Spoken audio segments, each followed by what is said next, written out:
कारण घृष्णेश्वर मंदिरात भाविकांमध्ये free style हाणामारी झाली आहे। दर्शनासाठी गर्दी झाली आणि त्यामुळे भाविकांमध्ये धक्काबुक्की झाली असल्याचं बघायला मिळतंय। मंदिराच्या दर्शन रांगेत भाविकांमध्ये ही हाणामारी झाली असल्याचं दिसतंय।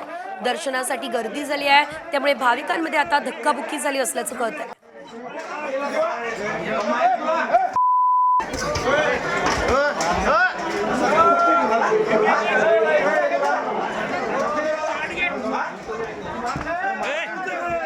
या संदर्भात अधिकची अपडेट देतात आमचे प्रतिनिधी माधव सावरगावे।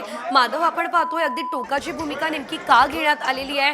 धक्काबुक्की झाली आहे, हाणामारी झाली आहे, सविस्तर अपडेट। केवळ 12वे ज्योतिर्लिंग असलेल्या घृष्णेश्वराच्या मंदिरात रात्रीपासूनच शिवभक्तांची मोठी गर्दी आहे आणि या गर्दीमध्ये विश्वस्त आणि पोलीस प्रशासन यामधला ताळमेळ नाही आणि त्यामुळं जिथं म्हणेल त्या पद्धतीने शिवभक्त आणि स्थानिक वेरूळ मधल्या लोकांकडून वेगवेगळे लोक मंदिरामध्ये घुसवण्याचा प्रयत्न करतायत आणि त्यामुळं दुसरे भक्त आक्षेप घेत असताना ती मारामारी झाल्याचं समोर आलेला आहे।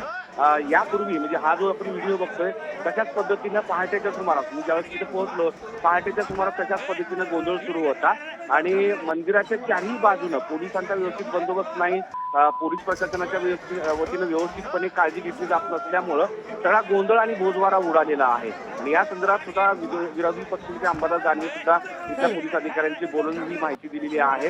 विश्वस्त म्हणतायत की पोलिसांची जबाबदारी आणि पोलीस म्हणतायत की विश्वस्तांची जबाबदारी, यामुळं गैरसोय होते आणि गैरसोयीतून ही मारहाण झाली आहे। निश्चितच धन्यवाद माधव, दिलेल्या सर्व सविस्तर अपडेटसाठी। आपण बघितलं घृष्णेश्वर मंदिरामध्ये भाविकांमध्ये ही फ्री स्टाईल हाणामारी झालेली आहे। संभाजीनगर मधली ही घटना, घृष्णेश्वर मंदिरात मोठ्या प्रमाणात गर्दी आज भाविकांची झालेली आहे आणि त्यामध्येच ही घटना घडली आहे।